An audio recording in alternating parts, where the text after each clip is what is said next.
2025년 8월 20일 수요일 돈다방 미쓰리 시작하겠습니다. 오늘은 수요일 미쓰리가 새날에 출동하는 날입니다. 저는 새날 방송 나가서 주식 이야기하는 거를 그닥 좋아하지 않거든요. 왜냐하면 진짜 주식 이야기를 하기에는 너무 시간이 짧고 새날은 시사 방송이고 그래서 제가 스스로 주식 이야기를 하는 적은 별로 없습니다. 그런데 최근 코스피 5,000포인트 시대를 연다 이런 이야기도 나왔고 주식시장에 대한 분위기도 워낙 좋다 보니 푸나님께서 저를 경제 전문가라고 소개하면서 주식시장에 대한 분위기를 질문하는 때가 있습니다. 그럼 저는 이재명 대통령이 코스피 5,000포인트 시대를 열겠다라는 그 기대감은 훼손시키지 않으면서 그럼에도 불구하고 투자자들이 흥분하면 안 된다. 그래서 5,000포인트 시대를 응원합니다만 실질적으로는 코스피 3,100포인트도 깨질 수 있으니 긴 호흡으로 가셨으면 좋겠다라는 이야기를 반복적으로 하고 있습니다. 어쩌면 3,200포인트 돌파하고 3,300포인트 눈앞에 있고 애널리스트들이 3,500포인트 당장 갈 수 있다고 얘기하는 이 마당에 민주당을 응원하는 이재명 대통령을 응원하는 방송에 나가서 약간 초치는 듯한 이야기일 수는 있습니다만 저는 어쩔 수 없이 그 이야기를 해야 된다고 생각하고 저는 합니다. 제가 얼마 전에도 커뮤니티에 글을 올렸습니다만 가장 문제가 뭐냐면 그러니까 저 같은 사람들은 코스피가 3,000이 되던 5,000이 되던 2,000이 되던 상관이 없습니다.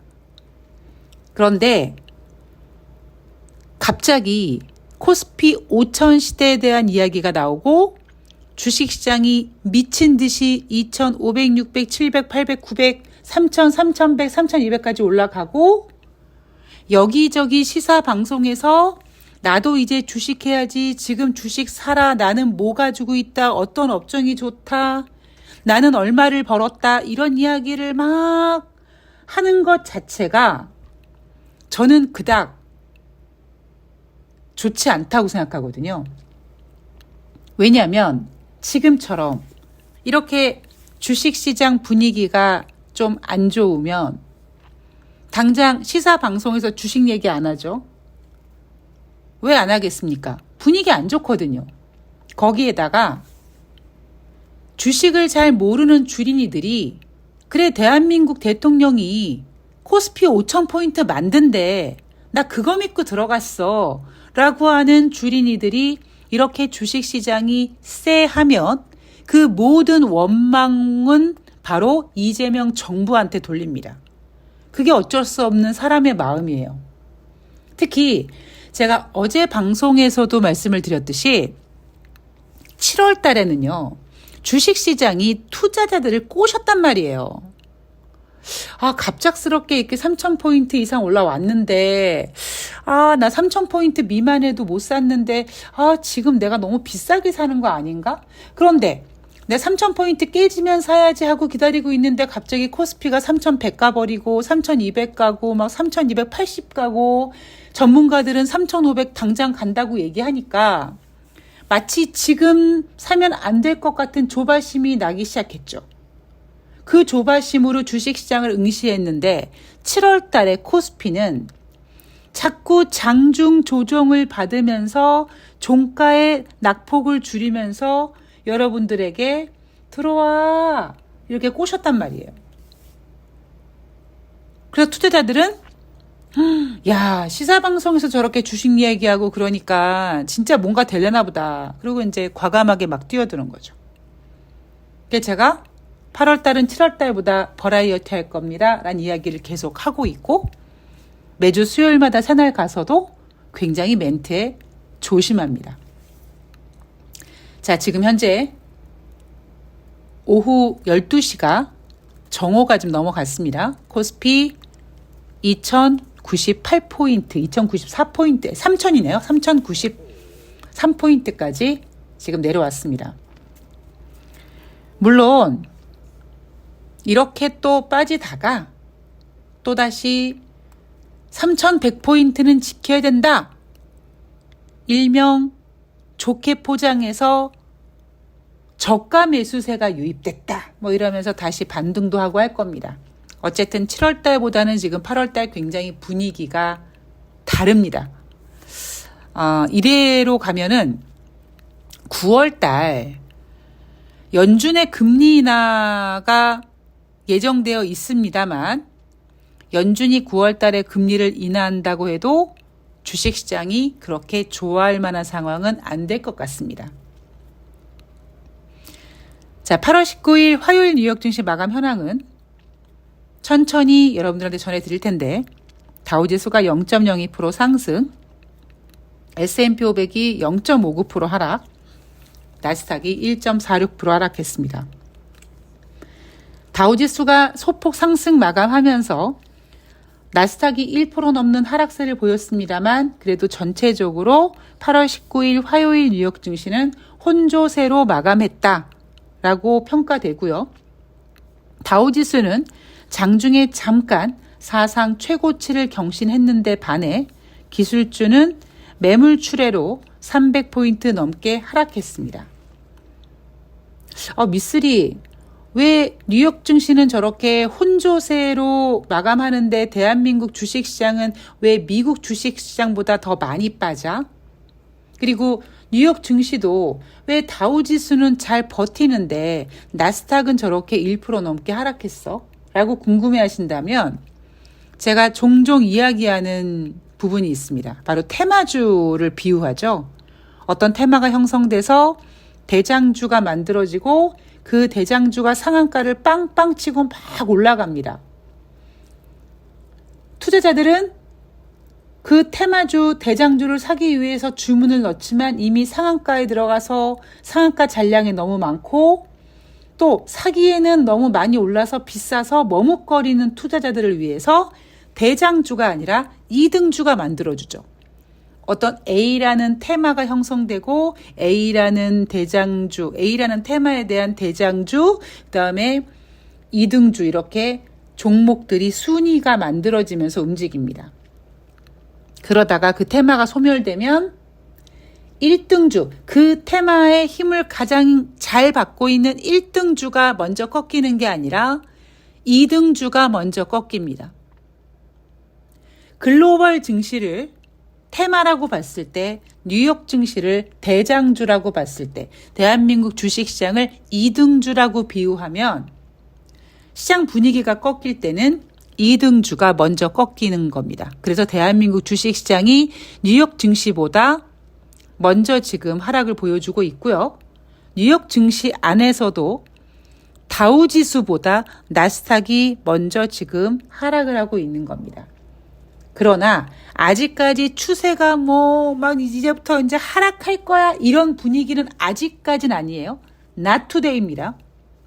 단지 분위기는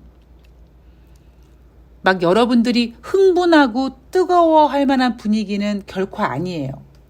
제가 이재명 대통령이 5,000포인트 얘기하면서 3,000포인트 막 빨리 갔을 때 제가 초반에 여러분들한테 뭐라고 얘기했냐면 대한민국 코스피 2,400포인트가 바닥이었다는 얘기는 제가 작년에 내내 하지 않았습니까? 그렇게 3,000포인트까지 올라왔는데 3,000포인트에서 조금 더 갈 힘은 있다. 그런데 거기서 전문가들이 얘기하는 3,500, 막 4,000 이렇게 가기 위해서는 전제 조건이 미국이 가져야 된다고 그랬습니다. 미국이 최근 들어서 잘 버텨주고 있다. 미국 주식시장을 제가 잘 버티고 있다고 표현하는 이유도 말씀드렸죠. 정말 미국 경제가 좋아서 뉴욕 증시가 좋은 게 아니라 뉴욕 증시에 미국 경제는 없습니다. 오로지 무역 협상이 어떻게 진행되고 러시아와 우크라이나가 어떻게 뭐 협상할 것 같고 이렇게 예쁘게 포장되는 것. 나쁜 경제 지표는 좀 제끼고 두 개 경제 지표 중에서 뉴욕 증시를 덜 훼손할 수 있을 거를 포함시켜서 뉴욕 증시를 포장하는, 그래서 뉴욕 증시가 잘 버티다 보니 대한민국 주식시장은 윤석열 정권을 무너뜨린 이후에 이재명 대통령, 이재명 정부에 대한 기대감으로 다른 나라 올라갈 동안 우리가 윤석열 때문에 못 올라갔으니 그렇게 어깨를 겨누기 위해서, 높이를 맞추기 위해서 우리나라는 올라갔던 것 뿐입니다. 제가 이 얘기를 오늘만 한 게 아니라 내내 하고 있어요. 내내. 자, 이날 발표된 미국의 경제지표 7월달 신규 주택 착공 전월 대비 5.2% 상승했고요. 7월달 신규 주택 허가 건수는 전월 대비 2.8% 감소했다고 합니다. 자, 이날 증시 분위기는 기술주 투매를 유발할 만한 확실한 악재는 없었는데 단지 분위기가 AI 산업에 거품이 좀 많이 끼어 있네. 지금 투자자들이 AI 업종에 대해서 과분하게 흥분해 있네. 이렇게 평가를 하고 있고요. 살짝 악재가 하나 있다면 뭐 중국이 외국산 칩을 사용함에 있어서 제한하겠다는 움직임이 보였다. 뭐 이런 내용들이 있었습니다만 다시 언급합니다. 주식은 뭐뭐 때문에 올라간 게 아니고 뭐뭐 때문에 내려간 게 아니에요.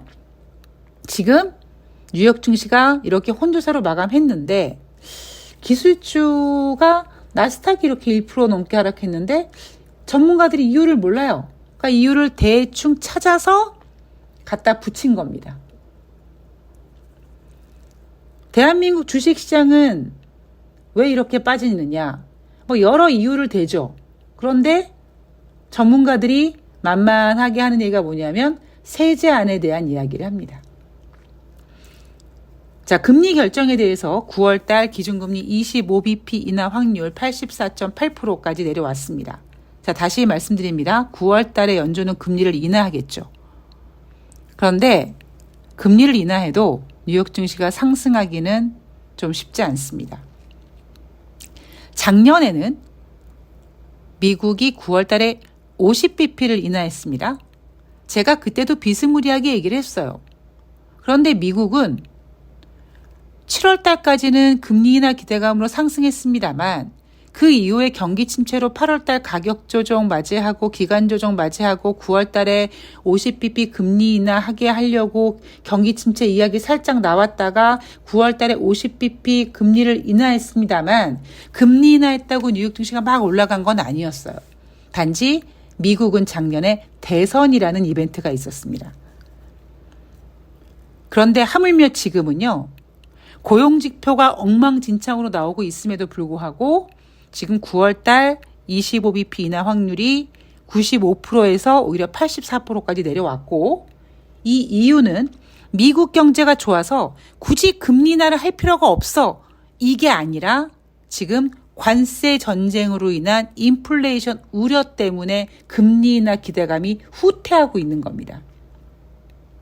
이거를 냉정하게 평가하면 지금 미국은 스태그플레이션 위험에 처해 있어 라는 이야기를 해야 되는데 그 이야기 나오면 뉴욕 증시가 무너지니까 제가 그랬잖아요. 스태그플레이션 이야기 나오면 스태그플레이션을 해결할 답이 없어요.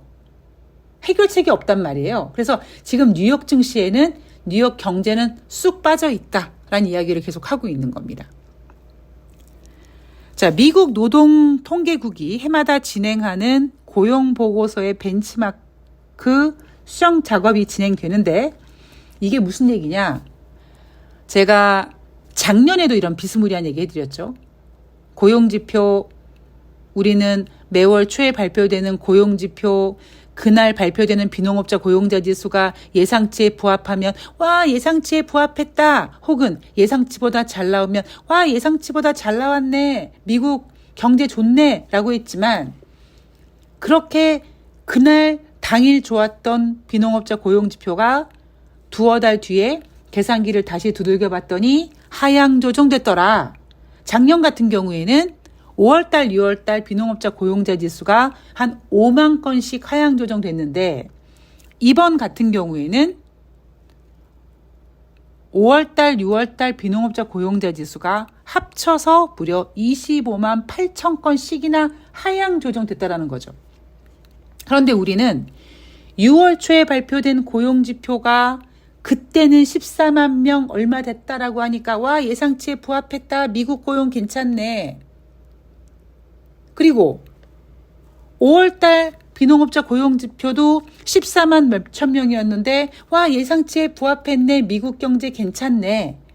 라고 했었었는데 이번 8월 초에 8월 1일 날 발표된 7월달 비농업자 고용자 지수가 7만 3천 명밖에 늘지 않았고 5월달, 6월달 비농업자 고용자 지수가 기존에 14만 명이 넘었었는데 다시 계산기를 두들겨 봤더니 고작 만 몇천 명밖에 안 됐다. 이건 고용 쇼크입니다. 그렇게 제가 고용지표에 대한 수정 작업에 대한 이야기를 해드렸잖아요. 자, 1년치 고용보고서의 수정 작업이 진행이 되고 있다고 합니다.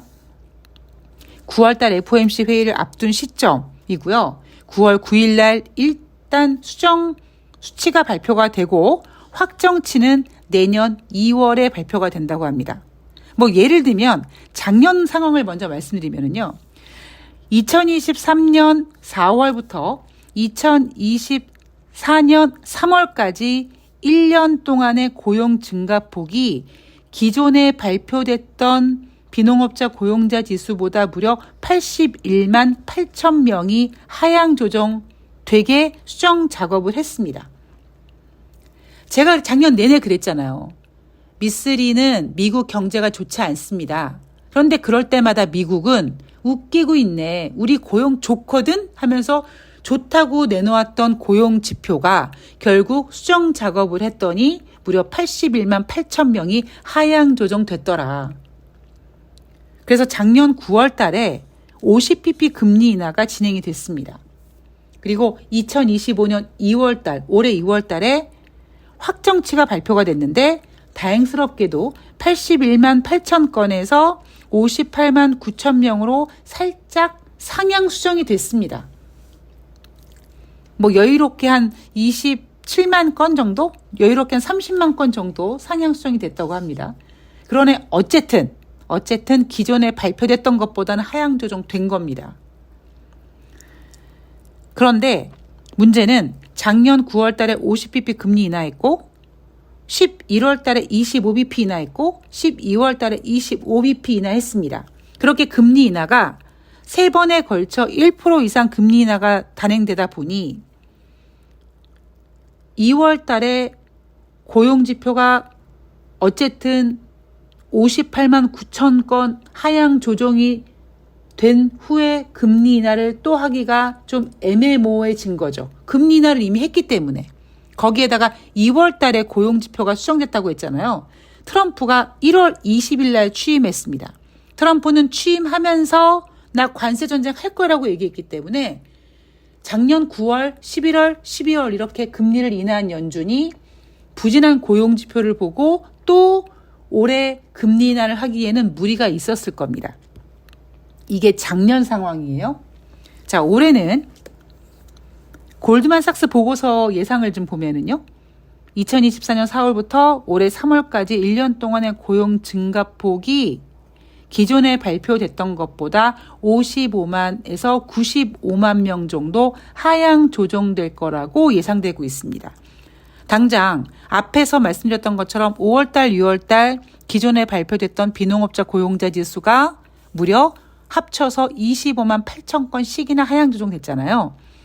그래서 1년 동안 고용 증가폭, 매월 초에 발표되는 비농업자 고용자 지수 그 수치를 다 더했는데 그 더한 수치에 다시 한번 수정치를 한번 계산해 봤더니 기존에 발표됐던 것보다 적게는 55만 명 정도, 많게는 95만 명 정도 하향될 것 같더라라는 거죠. 자, 월간 환산하면 평균 4만 5천 원에서 8만 명 정도의 고용이 부풀어지게 발표가 됐다라는 겁니다. 그런데 요거는 그러니까 올해 5월달, 6월달 지표 보면은 원래 14만 몇 명이었는데 만 몇천 명, 14만 몇 명이었는데 만 몇천 명씩으로 해가지고 5월달, 6월달 상당히 2달 동안의 수치가 크게 줄었기 때문에 요거는 다시 한번 확정치가 나오면 봐야 될 것 같아요. 자, 제가 하고 싶은 얘기. 우리는 경제 지표가 발표되는 그 날만 봅니다. 그 날 전문가들이 여러분들에게 툭 던져놓는, 예를 들면 고용지표 같은 경우는 비농업자 고용자 지수가 시장이 예상하고 있는 수치는 한 12만 명 정도 예상하고 있다라고 수치를 여러분들한테 툭 던져줍니다. 그리고 고용지표 발표 당일 예상치 12만 명보다 조금만 잘 나와도 미국 고용 괜찮네, 미국 경제 괜찮네, 이런 식으로 여러분들을 농락하고 있는 겁니다. 이미 금리 인하는 진행이 됐었어야 돼요. 제가 작년에 가장 많이 했던 얘기가 미국 국민들이 21세기 들어서 가장 높은 수준의 금리에서 힘들어한다. 물론 지금의 기준금리가 아주 높은 건 아닙니다만 이미 우리는 제로금리를 경험했기 때문에 상대적으로 상당히 높게 느껴지고, 거기에다가 제롬 파월 연준 의장이 75bp씩 막 급격하게 올리다 보니까 우리가 지금의 기준금리를 적응할 시간이 없었습니다. 그렇게 금리 결정이 잘못됐습니다. 많은 경제 지표들이 지금 왜곡되고 있고 잘못 나오고 있고, 그 중에서 미국은 좋은 경제 지표를 가지고 미국 주식시장을 지금 떠받들고 있습니다. 정확하게 미국은 지금 스태그플레이션이라는 상황이 맞는 말인데, 스태그플레이션이라는 단어가 나오는 순간 뉴욕 증시는 급락할 겁니다. 그러니까 그 이야기를 나오게 하지 않기 위해서 뉴욕 증시에서 경제 지표, 경제를 쭉 빼놓은 거죠. 자, 오늘 돈다방 미쓰리 여기까지 진행하겠습니다. 그리고 나머지 얘기는 또 다음에 얘기할 거고요. 다시 한번 말씀드립니다. 긴 호흡으로 가셔야 되고요. 이재명 대통령 임기 기간 코스피 3,000 안 깰까요? 깹니다. 긴 호흡으로 가셨으면 좋겠습니다. 자, 저는 잠시 후에 새날에서 뵙도록 하겠습니다. 고맙습니다.